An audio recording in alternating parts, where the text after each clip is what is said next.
And all right, we are live. 5 seconds in, Joe's on delay. So, welcome to the Modern Day Alchemists, episode number 17. How did that happen? Holy smokes! I am here with the effervescent Kristen Brown and the brilliant D. Grant Smith, and I could actually flip those adjectives because they both work on both of these people.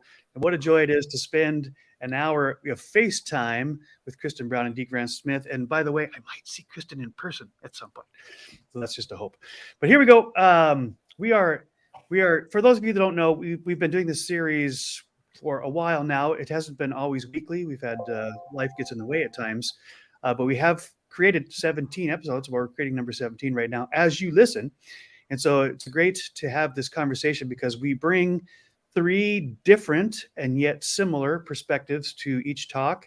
We each get to share what we have learned, what we are learning, and we learn from each other. That's one of my favorite parts about this particular group, is that all three of us are here as a student as much as we are as a teacher.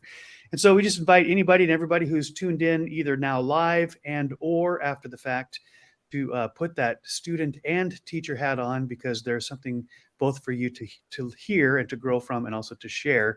And that may not be on this platform. It may be with the next person you have a conversation with.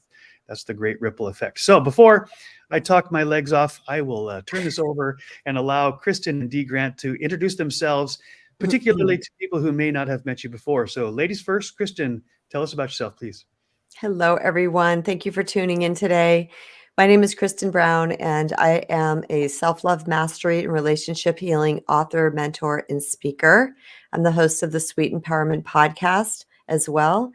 And my goal is to help people recognize and reset the foundation that is keeping them stuck in life by retraining their thinking, which retrains their energy, which calls and attracts new and better experiences to them. Is that all? Is that all you're doing? Man, That's all I do. What a slacker. And Kristen's often forgetful about the fact that she is a #1 international best-selling author. She's actually produced 2 books, and her second one has gone over the charts, off the charts, I guess I should say. So, Kristen, if you have your book right there, would you show us the cover and just read the entire title for the audience? The Recovering People Pleaser, a spiritual guide to reclaim your true worth and attract the love you deserve. Woot, woot. Woot, woot. Yeah, and D. Grant and I are high endorsers. I think we both actually have a written endorsement in your book. You do. So cool. D. Grant is an author as well, and a prolific writer and a deep thinker, and one of the most articulate guys I've ever met. And I'm a little jealous of his voice because it's whiskey honey. So and I've got more like a Kool-Aid with You do not. What is that? No. That's good. That's all good.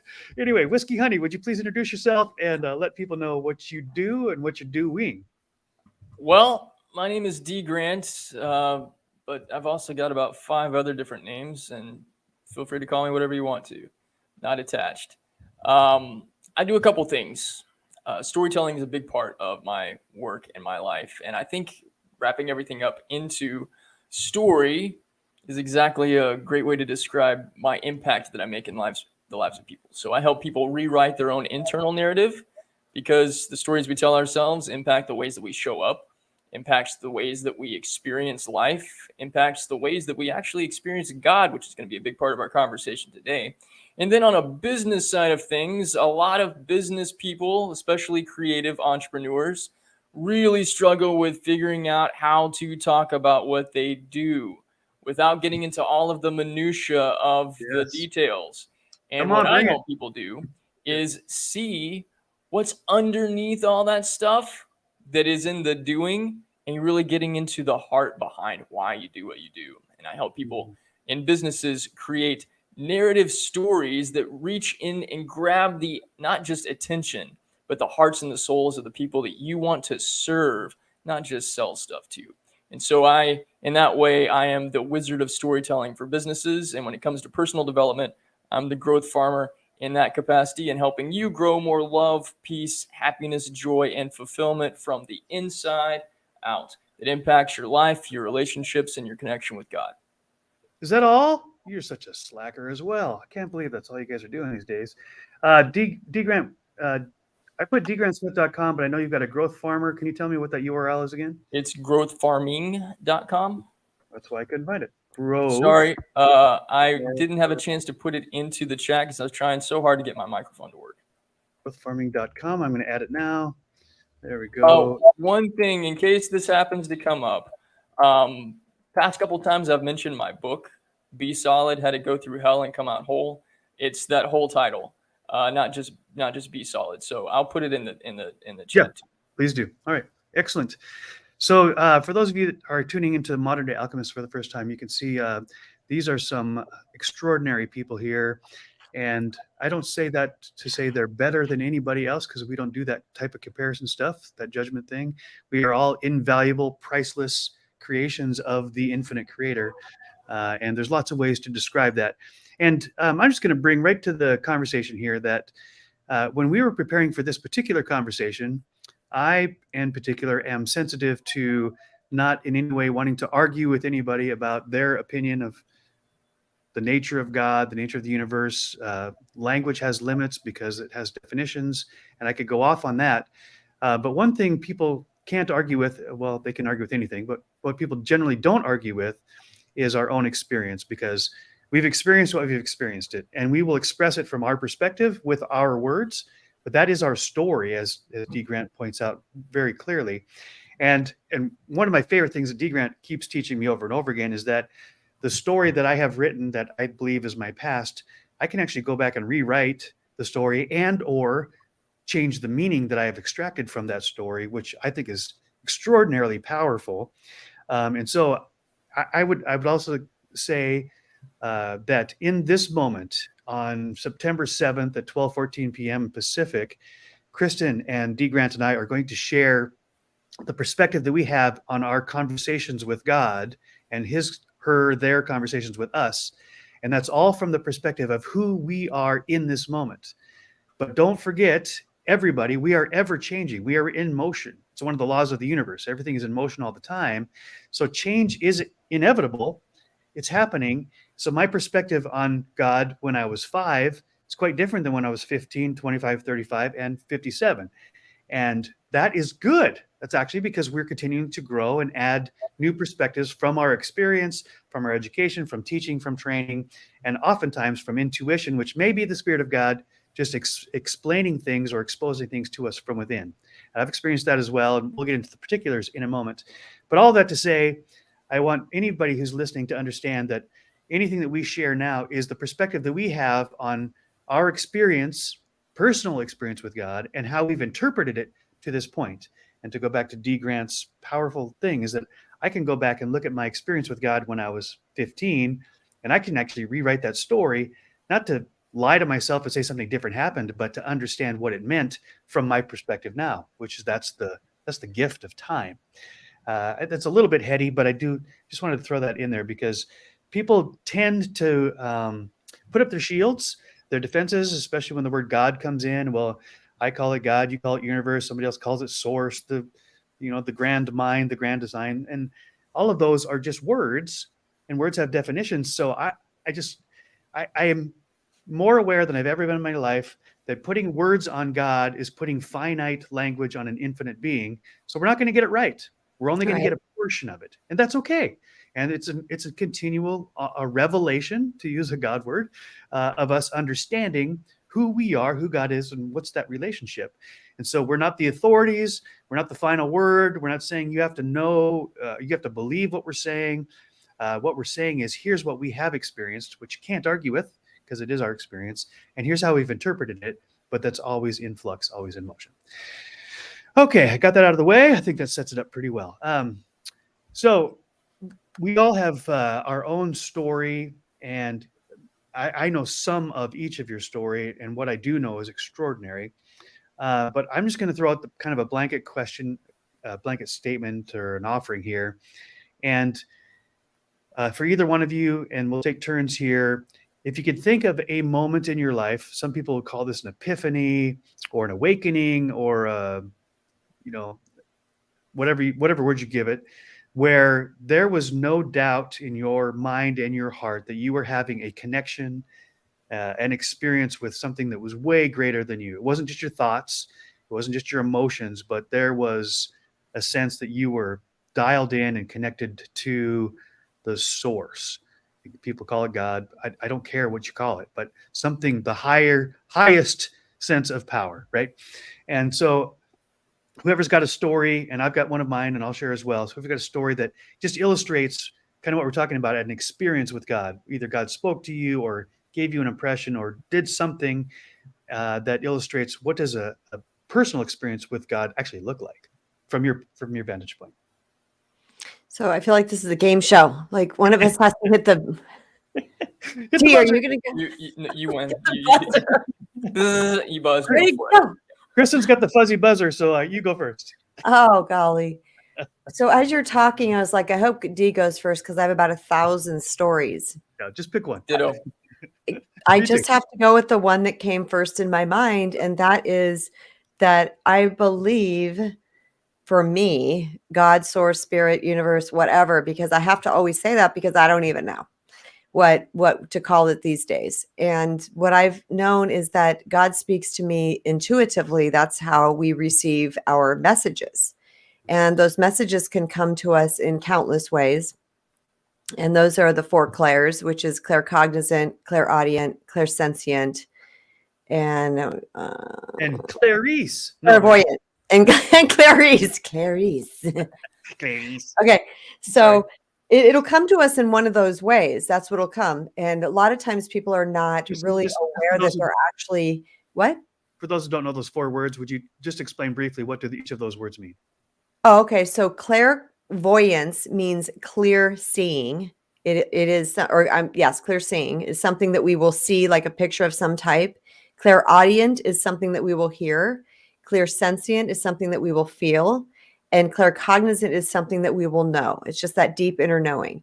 Cool. Now, they kind of overlap a little bit too, because when we have the clairvoyant, we're going to have that deep inner knowing. When we have a picture of something, there's going to be this feeling inside of us that we're going to know this thing to be true just because of the way it feels, as long as we're in a calm space. Because a lot of times if we have too much racket going up in the noggin, then we're not going to be able to allow that to come in. Since you asked for a story, I will just tell you the one that came fastest to my mind. And it's going to sound like it's sad, but everybody just kind of bear with me, because it is sad, but it's the point of this conversation is to talk about receiving messages from God.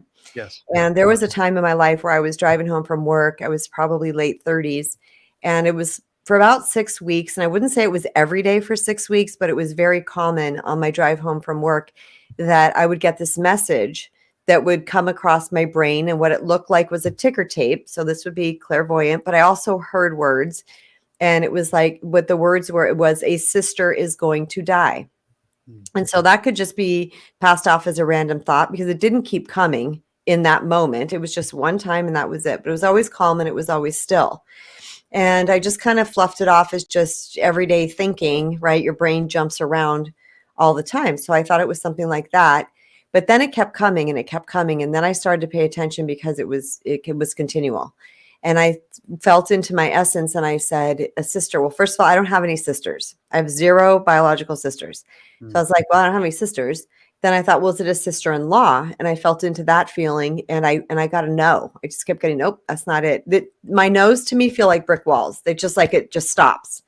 And so I'm like, it's not that. And so I didn't know what it was. I just kind of fluffed it off. Well, at the end of those 6 weeks, my best friend and her entire family, which is 4 of them, were in a tragic car accident, and she and her daughter passed away from a drunk driver. So I was getting this heads up kind of warning. I remember asking my mom, why would I get that? And she goes, I don't know, maybe it's just a warning.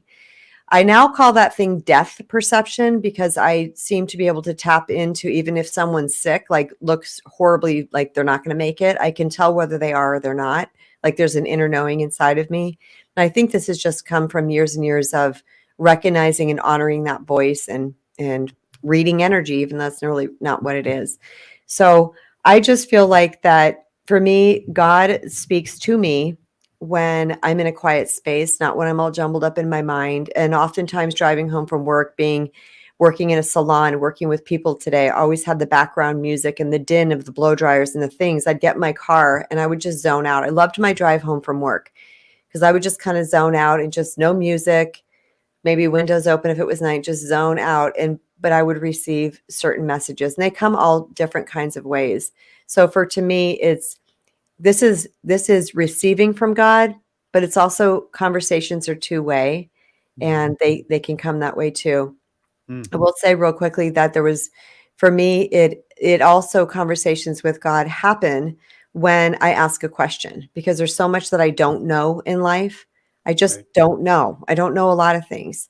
But I am a super researcher, and I either research by observance and kind of taking tally marks in my head about what I'm seeing with people's patterns. But I've also, my everyday thought and ponderances have to do with things that have to do with human nature and relationship. So many times I would be like, I wonder why this. And then next thing you know, I would receive some information. And again, in the feels, it just felt true. So I would take that information, I would kind of put it up against certain scenarios, and I would see how it was true. So the other way that I converse with God is I will ask a question. And I don't sit there and wait, tapping my, foot for the answer. I just ask a question, and then I kind of move on with life, and it's somewhere it's going to come back to me. So good. And Dee, before you share your story, I just want to pull out of what Kristen said, something that I have observed and now read is, so I'll ground it in a specific story first. Brother Andrew, who smuggled Bibles into communist countries, a writer and a famous saint, I would say, not in the Catholic sense, but just in his life. He said when he first entered into ministry, his assignment at the monastery was dishes. And so he would do all the dishes for all of the monks. That was part of his training, right? He started that level up. And then, of course, he leveled up and did some remarkable things with his life. But he said at the end of his life that he rarely felt as close or as conversant with God than when he was doing those dishes. And it's really remarkable to think about that. And he says, he described it in a way that I've heard psychologists say as well. Like, you get this inspiration in the shower, or you're doing something that's quote unquote mindless, and it's actually your mind is not distracted and connected or attached to all the doings, right? And so the mindless thing of doing the dishes, Brother Andrew didn't have to think about, am I supposed to scrub it and then rinse it and put it in the dishwasher or whatever he was doing. I doubt if there was a dishwasher. But in the routine where he didn't have to think through the steps, his mind was freed up and his heart. And so he was having what he described as these dialogues with God. And he went on to live a remarkable life with tons of great stories, but he harkens back to that mindless routine that really made him open and receptive to the spiritual world. Okay, D. Grant, tell us a story. Well, there's a lot. First off, thank you for articulating all these different aspects of the way that God can speak, because it's very different, Kristen, than what a lot of us know about growing up in church. All of the clairs, that was all considered like witchy and kind of gooey, Right. And when I was growing up, and it was like really like if somebody's doing that stuff, that's of the devil. Like, right. So then you become an adult, and you're like, this closed-mindedness is actually of the devil, because screw that crap. Right. How I talk with God is different. It depends on some different criteria, I think. And I think that that's just also part of the way that the human journey goes. The way that I used to hear God was when I was at church. But I also thought that that was the only place that God really communicated, other than, I have to go home and I have to do this like ritual thing of reading the Bible and doing all this study stuff and blah, blah, blah, blah, blah. And removing myself from a lot of the religiosity of spirituality has opened up my senses and my consciousness. Opened up your clairs. Opened up my clairs. Yes, very good. To be able to hear God in different ways. But one of the biggest changes that happened in my life and in my spiritual journey, that was what led to my spiritual awakening and recognizing that so many of the things that I had believed to be true were not true, was I've shared this story with you guys before, but I was sitting right here where I'm sitting right now, and I had it's 2017, and I had this memory that at one point I was very fond of, and then I went through just gut-wrenching heartbreak, and I remembered that I was alone and abandoned and cast aside. And it just crushed me. And I fell on the floor. I was shaking. I was hearing all the negative voices and stories of my ego and inner critic just with like a megaphone, just and somewhere over the cacophony of all of that craziness, I heard this real still small voice that said, "You don't know what love really is, and you don't know how to love yourself, and this is the true cause of all of your pain." And I started asking questions like what Kristen described. I was like, wait, so I'm hurting not because I've been left by my wife, but because I don't know what love is? Is that really the case? And I felt led to explore what love actually is. And that's where my spiritual journey began. And I started looking at myself and my past and taking responsibility for myself instead of blaming other people. My life is messed up because you did this to me. No. I'm responsible for me. It's my consciousness that caused this. I didn't love myself, so other people didn't love me. People are mirroring back to us what it is, the stories that we believe to be true about ourselves. That's why it's all about a story. Mm-hmm. But over the past couple of years, God speaks to me in different ways. I'll get up and I go for a walk every morning, and I have a conversation. And I'm learning sometimes if I tell God what I want him to do, he's listening, but that doesn't mean he's always agreeing, because I can't see what he can see. I can only see from my perspective, Right. not all of the perspectives. Right. And so, like Kristen said, I'm learning to ask questions, and I'm learning to also be grateful for the sake of being grateful. It's one thing to be grateful with an agenda attached to it. I did this with the self-love journey for a little while too. Like I was loving myself, but I wanted something from somebody else. Because I'd read somebody say, if you want to find a partner that loves you, you've got to love yourself first. Well, I was loving myself so that somebody else would love me. That's not real self-love. That's still codependency with a nice little spiritual mask over it. Right. Yeah. And so over the past year, some of the conversations that I have with God is I will get still and quiet in a journal, and I'll ask 2 questions. I had this experience last September. I'm almost at an anniversary of when this happened. I asked God, what is the best version of me think like and operate from? And what will I miss if I don't shift into a different way of thinking about things? And very similar to Neil Donald Walsh's Conversations with God, Right. I just started getting these downloads, and I wrote about 4 pages of answers. And when he was done, he, she, it, the universe was done speaking to me, he, she, it, Gus said, "I'm so proud of you. You've come so far. This is all you need to know right now." And I've had 2 more conversations like that since then. And I'm asking specific questions, wanting to know how to do things. God doesn't like to tell me how to do things. God likes to tell me to trust and to change the way that I'm thinking.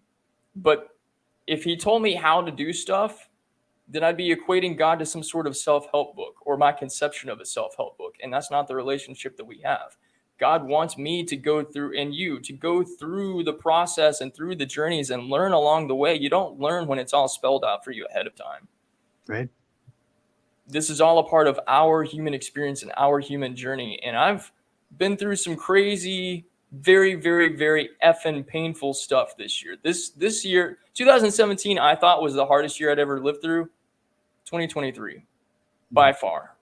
It's been very challenging. However, I have leveled up myself in ways that I never could have 6 years ago.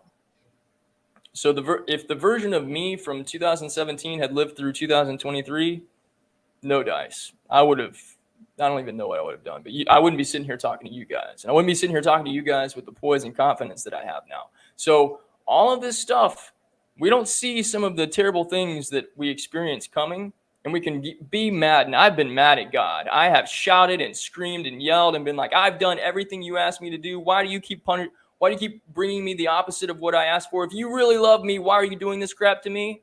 Yeah. You know what? If that's the way you feel, let God know that. That's something I've learned in this process, because I used to suppress those feelings for a long time, thinking I was evil for feeling that way. Mm-hmm. God wants our human experience.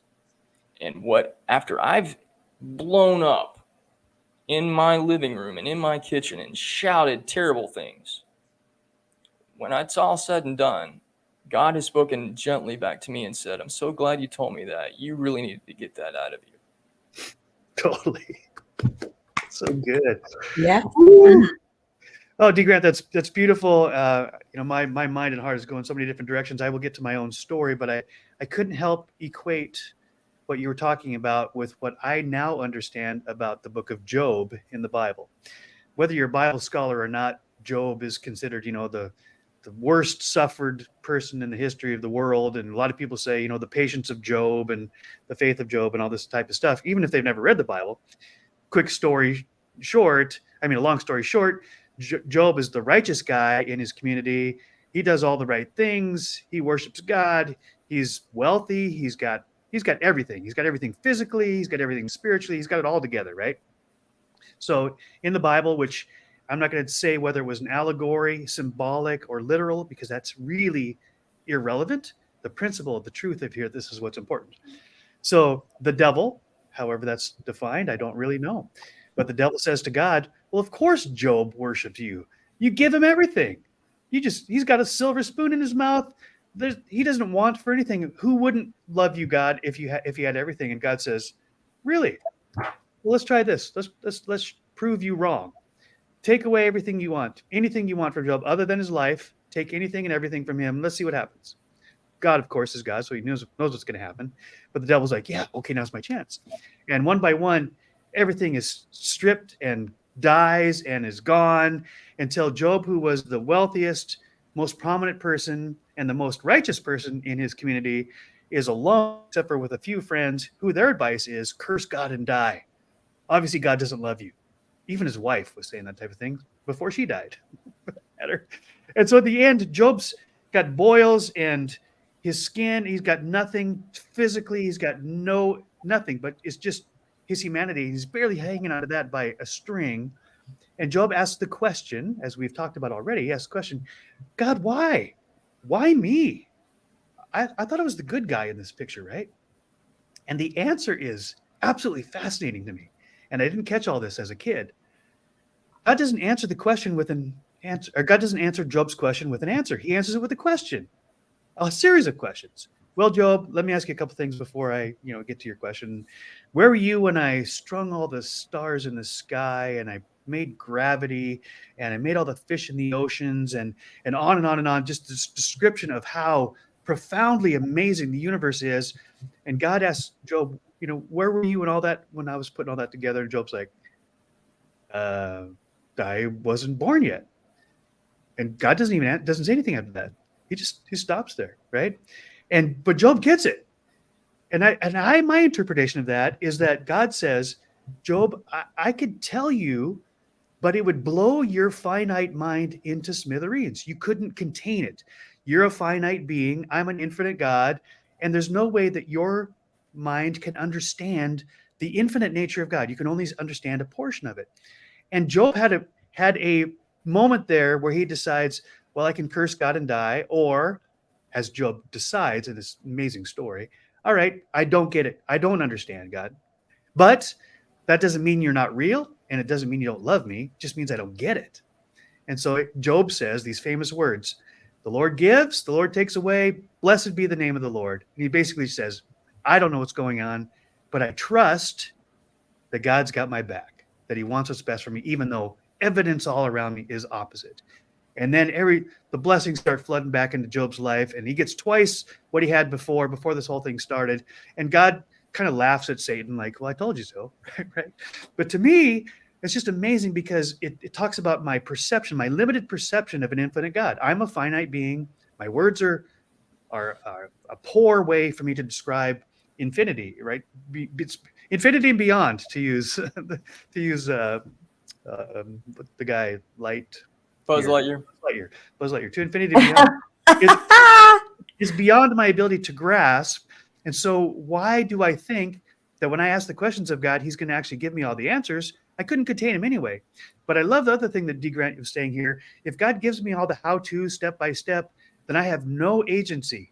and I don't have any sense of pride or accomplishment. I didn't do anything. I just followed the leader step by step. And I think God, called the Heavenly Father by the way the Bible, is like I was with my kids when they're learning to walk. I'm right behind them. I got my fingers out, and my kids are holding on tight to my fingers like they're handlebars to a chopper, and they're doing their little weeble wobble walk, and they're hanging on, and I can feel the blood draining out of my fingers because they're hanging on so tight. And then they get their balance, and then they start to figure it out, and then they're kind of hanging onto the couch in one finger, and eventually the day comes, and it's like bittersweet because they let go of my fingers, and they're walking, and they light up. Look what I'm doing, and I'm not holding on to Dad. And do I say, well, I'm sorry, kids, you can't walk without me? No, I go, yay, my kids are walking. I'm taking videos and I'm sharing the pictures with everybody. And I can't help but think that that's what God wants for all of us. He made us these amazingly powerful, limitless creatures that we limit ourselves all the time. And we think we need to hang on to God with both hands. And if I let go, it's sin. God's like, really? I didn't create you to be dependent. I created you to be interdependent, not independent. This is really important, and I won't get too far into it. God doesn't want us to leave him and say, I don't need you, but he also doesn't want us to be feed me, nurse me all the time. He wants us to be interdependent, where we ebb and flow like nature does between our free will, and we're trying things and we're failing and we're learning and we're asking God, hey, what can I learn? How can I grow? And sometimes, as D. Grant prayed, okay, God, I want to learn more about the best possible me, and all hell breaks loose. Well, it turns out that's God's answer to his prayer. You want to learn more about you? You want to find out how strong you are? You want to find out your superpowers? You only find those out in the battle. So you asked for it. And my mom always said, don't pray for patience, Joe. Whatever you do, don't pray for patience. All right. So yeah, don't pray for strength either. Jesus. Exactly. Don't pray for perseverance, right? And I'm gonna throw this verse in from the Bible, and I'll come back to it. And it's been haunting me in the last couple of weeks. And it's from the book of James. And it says, consider it pure joy, my brothers and sisters, when you face all sorts of trials and hardships and tribulations. And I'm like, what the? What? Consider it pure joy. It wasn't like endure and you're going to make it and just suffer through it. It's consider it pure joy. And I'm like, that is so not reality. But the verse doesn't stop there. Of course it doesn't. Consider it pure joy, my brothers and sisters, when you face all sorts of hardships and trials and suffering. Why? Because the suffering, the trying of your faith is actually the words, the trying of your faith, the trials produce in you patience. Oh, don't pray for patience, right?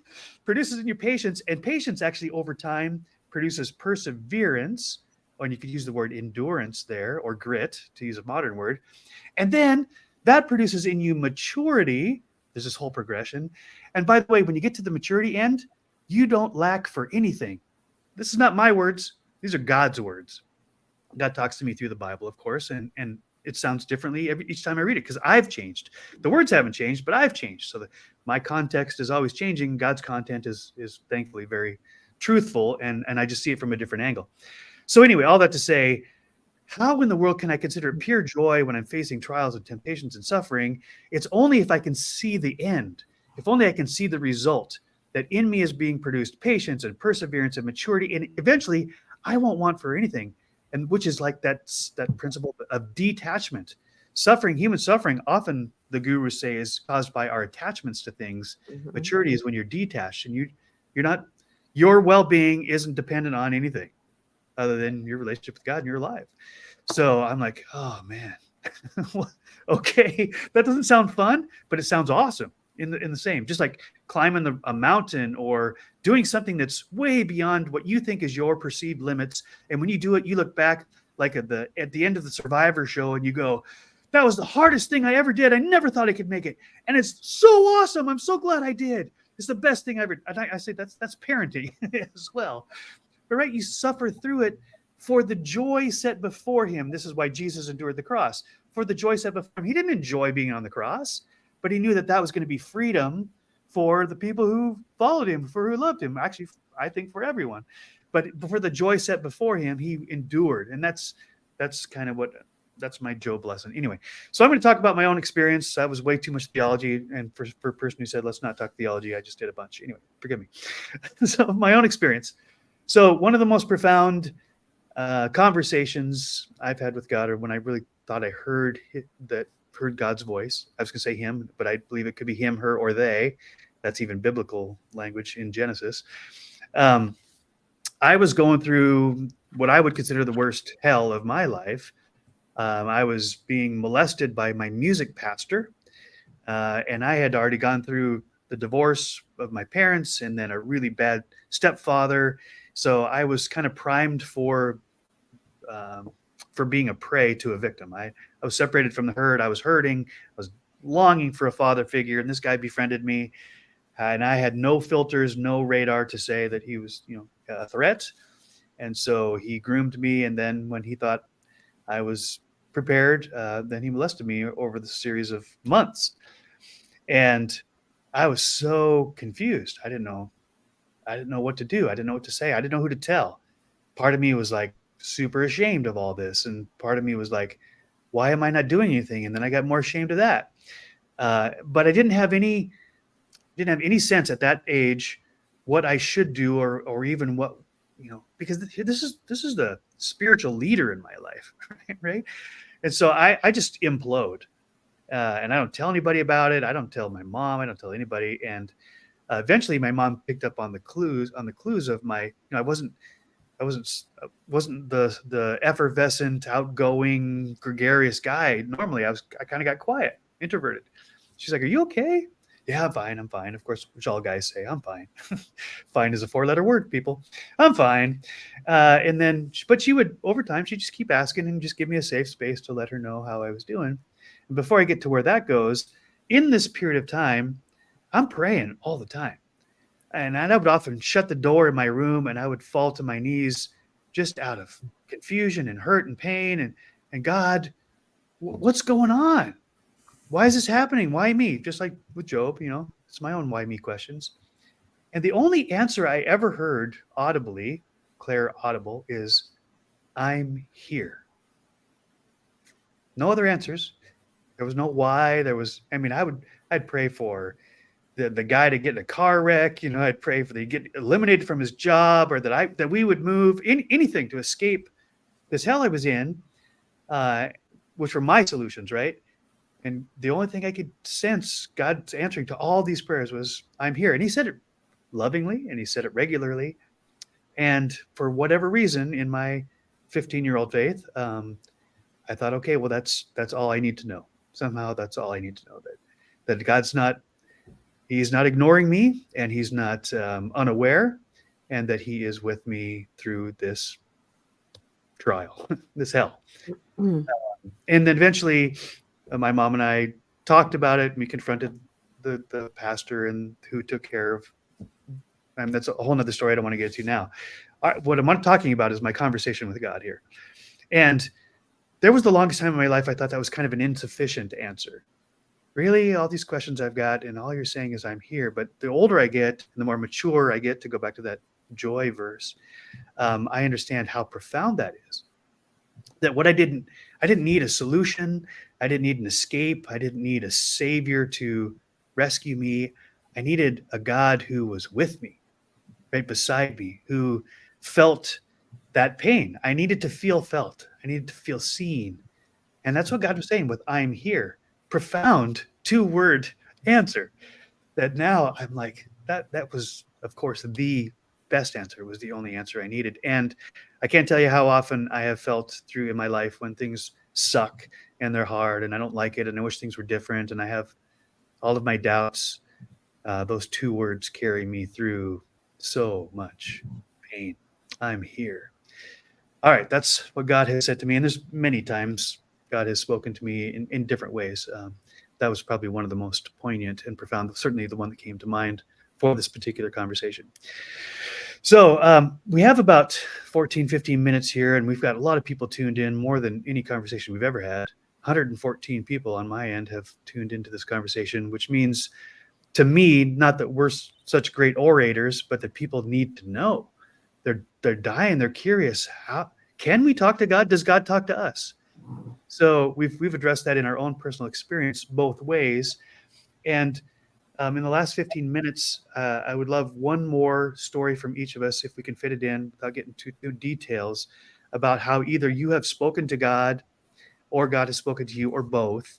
That just gives a different context so that people can sort of wrap their mind around your own story. So, Kristen, back to you.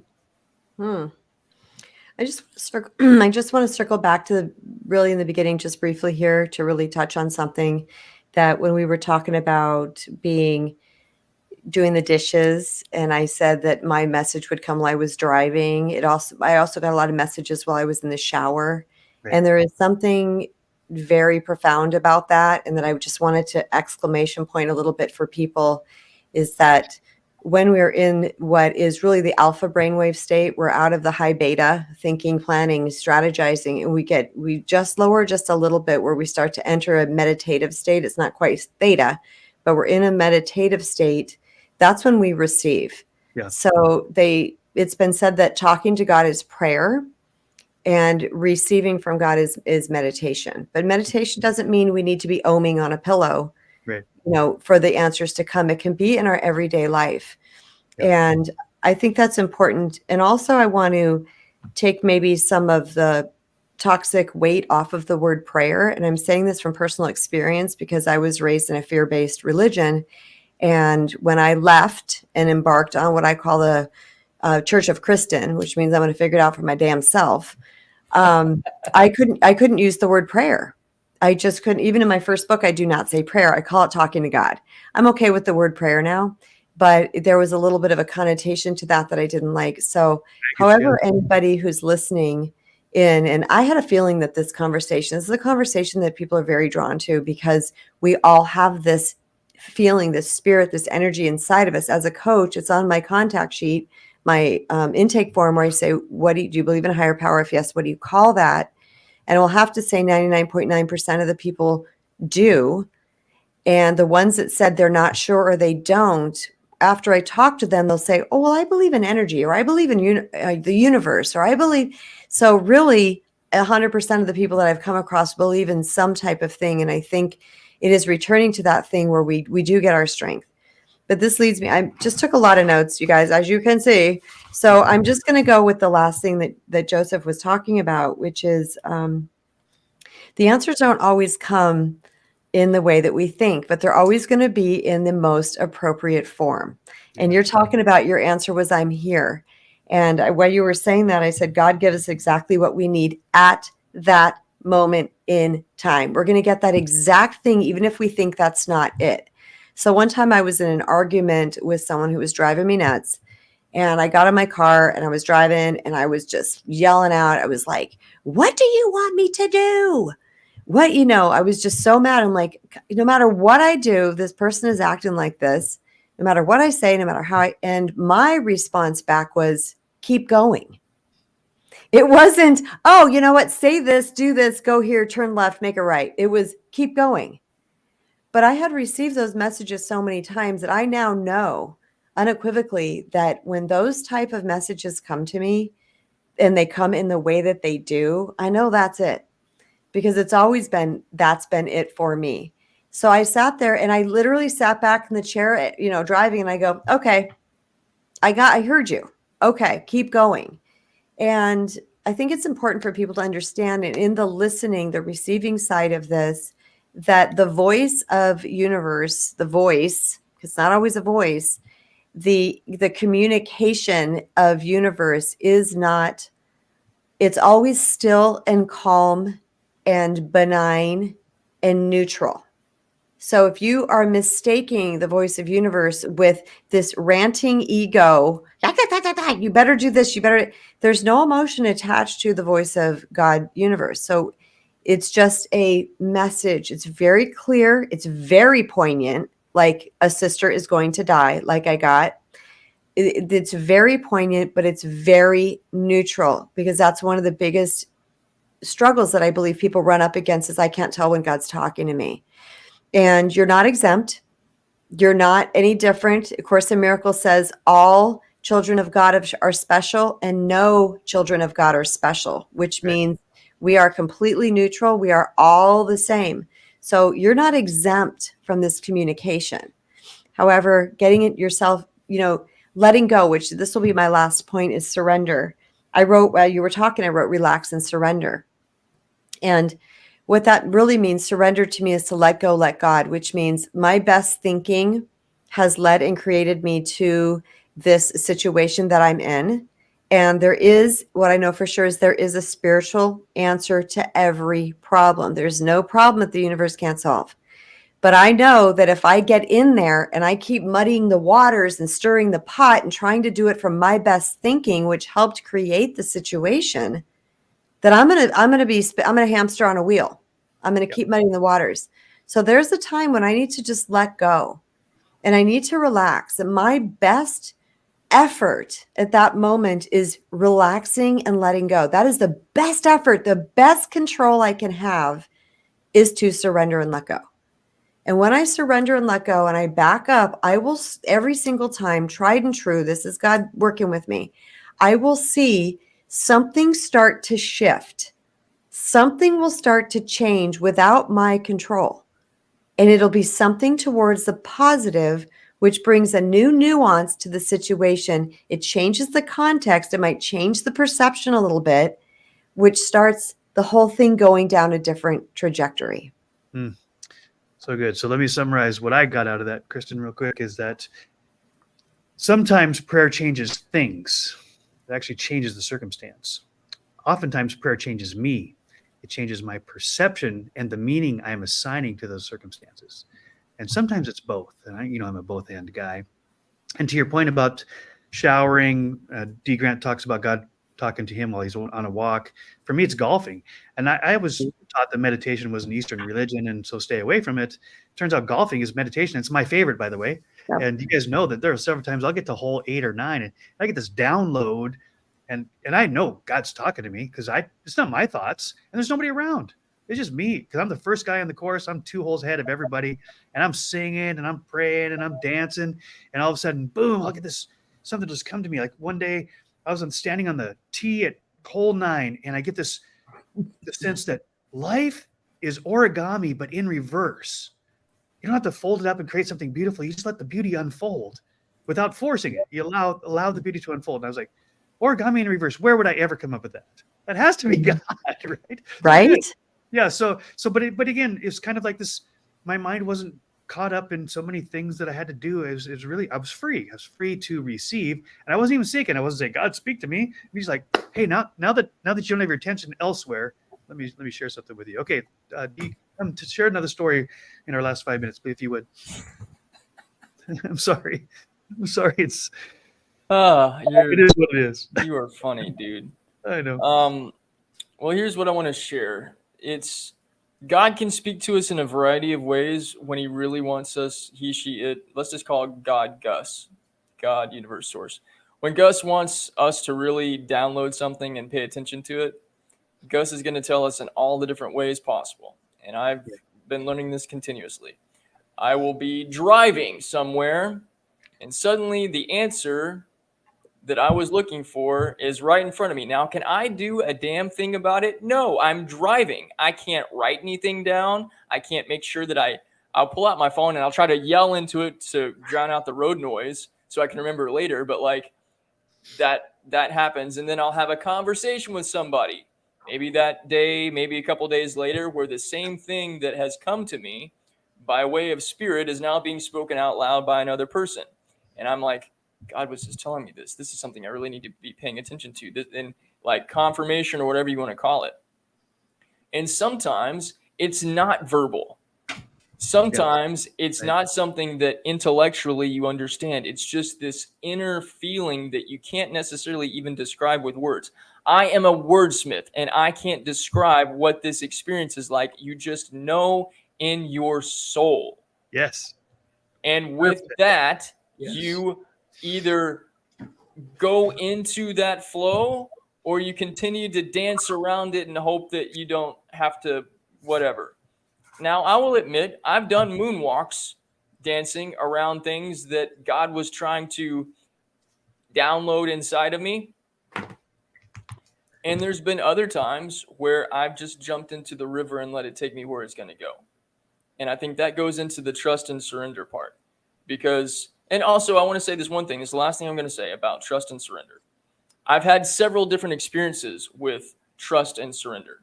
I had an issue in a relationship a couple years ago where there was some tension, and I was like, I didn't know what to do, and I just told God in my mind, I'm like, I surrender. I don't know what to do. I'm sorry, I surrender. And immediately, everything changed. Connection, harmony, communication. It was awesome. I'm like, all I have to do, and I thought all I have to do is just say I surrender the next time some kind of craziness comes up. So I did that. Craziness happened a couple months later, and I was like, okay, I know I've got the solution. I surrender. Craziness didn't leave, stuck around, and I was like, but God, did you not hear me? I surrender. That's the panic button. That's the eject button. Like that, you're supposed to be saving me now from all of this craziness. And I'm understanding that sometimes the surrender is the acknowledgement that I'm in my own way, but I still need to go through this jungle. I still need to go through this fire, and I still need to have these experiences. And sometimes the answer to prayer is not the immediate response that God gives. I've experienced a lot of that, particularly this year. God's answering the prayer in progress. Yes. It's not a one, like I ask for, something with business, or I ask for something with money or whatever, and I'm looking for God to give me answers. And the answers are in the questions, and the answers are in the process. And one of the things, this is a little bit personal for me, but one of the things that God has been communicating to me is I don't have problems. So when you come to me with conversations about problems, I breathe problems out. That's not for me to hold. And I keep being led into this different level of consciousness and going to God in a different capacity, and not trying to solve problems, but recalibrating my own energy. And ironically, but not ironically, I wrote a story about this that I'm actually living out right now. Right. The story is called The Saturn of Utopia. There's a guy that goes to another planet that emits an energy frequency of peace and harmony and abundance. And he wants to know what their secret is, but all he can do is talk about questions around the problems of Earth. And the lady that's showing him around is like, you've got fear in your cells, and I can't resonate with that. You need to harmonize yourself. You need to balance yourself out. And then when you do that, you'll know exactly what to do. And what he does is he drinks this plant called the MoJOE. And it's such a healing thing. Actually, my friend, our mutual friend, Angelina Frost, has been teaching me some inner healing stuff. And I think she's going to call something after her practice MoJOE after this, because it has the same effect. But what ends up happening is when he lets go of all the fear, he's not thinking about his problems anymore, and he's able to connect with God in a real way. And so, you can get the Saturn of Utopia at my website, which is growthfarming.com. Click on the stories, you'll find it. Sweet. I highly recommend it. It's one of my all-time favorites. I've heard you read it aloud on the Wisdom app. I remember the first time I heard you reading it, I was like jumping ahead in the story. I wonder if this universe is inside the guy. It's out there somewhere. And Tigran's like, don't give away the ending, Joe. Come on. No, dude. I hadn't read it yet, but I was just tracking with you. I love that story. So good. So I hate that we're out of time. I don't hate it. That's the wrong word. I love how fast this time has gone, because that means that we are in the flow. It's 1:00 Pacific right now. And if you haven't caught on yet, I could talk about this pretty much all waking hours of my life, because I'm just fascinated by it. And I think it's really at the essence of who we are as human beings is this. I think there's a built-in, what has been called a God-shaped void inside of us. God-shaped in that the only thing that will fill that void is God. And that's been used in lots of different ways, and I'm not sure the interpretations are all that great, but I like the general concept is that there's a yearning in all of us to know where we came from. So all of the exploration at the quantum level to the cosmic level is trying to figure out, where did we come from? How, the Big Bang Theory and all that kind of stuff, and the initial singularity, and that's our history all the way to where we are now. And then, so what's the end of the story, and when do we all collapse into the big new singularity, and blah, blah, blah. But it's our psyche, our psychology. I think it's like the homing beacon inside of us that's built there to say, who or what is our source? Where did I come from? I mean, I was adopted as a baby. I didn't even know who my biological parents are.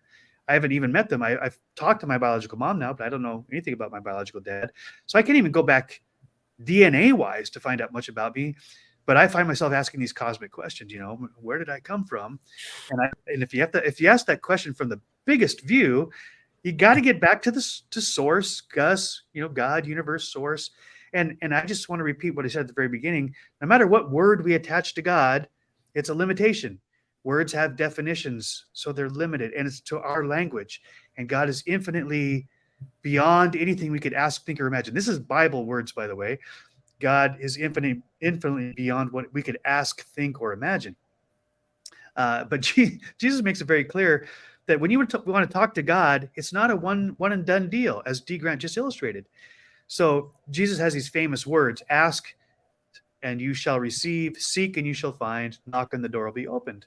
But that's an unfortunate translation in English, because the original words say ask and keep on asking. It's a continuous present verb. Seek and keep on seeking, knock and keep on knocking. So it's an ongoing conversation. And then I find out that the Hebrew word for knowing, that's the English word knowing, is actually like intimacy. In Genesis, it says Adam knew Eve and they bore a son. That intimate. It's a knowing on a relational level that is profound. Indeed. Okay, they got to go. We're at 103. Thank you so much. He's got to go. Thank you so much to everybody that has tuned in. Many of you gave comments, and we sure appreciate your time, energy, and effort here. And it's always our intention to give more than you expect, that we can give value to the time and energy and attention that you've given here. And I'm fully aware that time is a non-renewable and precious resource. And so it is my hope and prayer, Kristen as well, and D. Grant, who had to go, that the resources that you have shared, which is your attention, will not be you didn't spend it here. You invested it, and it will reap fruit 30, 60, 100-fold. Daryl just jumped in here. Daryl, our friend from Wisdom, and he says, I will press rewind on this. Right on, Daryl. Thanks for that. I also want to say that even though we might be the ones talking, the energy that's joining the room is just as powerful as the words coming from us. Yes. This is a collective thing that's happening here. And anytime people gather together in, I'm going to say faith, but like faith in the unknown, love of the universe, joy, comradeship, camaraderie, whatever it is, this is an exponential thing that happens here. It's not just a couple of talking heads on a screen. Like, I'm feeling the energy of everybody that's joined in here with us. So it's been a really beautiful conversation. I really appreciate everybody who jumped in with us. Yeah, shout out to Taryn Thompson, Christopher Birkenbein, Daryl Ledyard, Marianne was here earlier. She may still be here. So many Jerry Jr. Yeah, so many people were here. So many of our beautiful friends from all over the world have jumped in, and I have no doubt that others will tune in that we'll never know about. But they even though it's after the fact, they'll still add to what you're talking about to this conversation, because they'll absorb some of it and then they'll end up sharing it with someone else. And just to be clear, we're not the answer people, we're the question people, but the questions are the answers. I can't express that hard enough. Why? Because questions suspend our judgments, our prejudgments about what we think we know, and they open us to new possibilities. So ask and keep on asking, seek and keep on seeking, knock and keep on knocking. And I can tell you from my experience from Kristen's and D. Grant's, it may not look the same as ours, but God hears you, whatever God is, and it's way beyond my comprehension. God hears you, sees you, and knows you, and loves you anyway. I love to say, God knows everything about me and loves me just the same. And there's nothing I can do to make God love me more or love me less. So the only word I can put in after God is that makes any sense to me anymore is love. God is love. That's biblical as well. Any other word I put in there is limited. Love is unlimited. So I love that. So I got so much more I could say, but I've just loved everything that has been shared here. Thank you, Kristen. Thank you, D. Grant. Thank you to all the audience. For those of you that jumped in late, I do recommend, not for our sake, but for yours, that you go back to the beginning and get the context from which we are sharing this. But more than that, I encourage, implore, beg, plead that you'll start your own conversation with God. You don't have to know how, because God will teach you. He will guide you. He, she, they, whatever it is. and you won't regret it. And maybe you won't hear anything the first time, but again, it's a continual present verb. Keep on seeking, and those that seek will find, right? So on behalf of Kristen and D. Grant and MoJOE, we at the Modern Day Alchemists, we will hopefully be back together probably next Friday. Normally we're here on Fridays at noon Pacific. And tomorrow, God willing, I may actually meet Kristen and her husband in real life. So until then, be good to yourself, be good to each other. And when you do, you're actually being good to God. That's biblical. Peace Thank out. you, everybody. Love you. Mwah. Thanks for being here.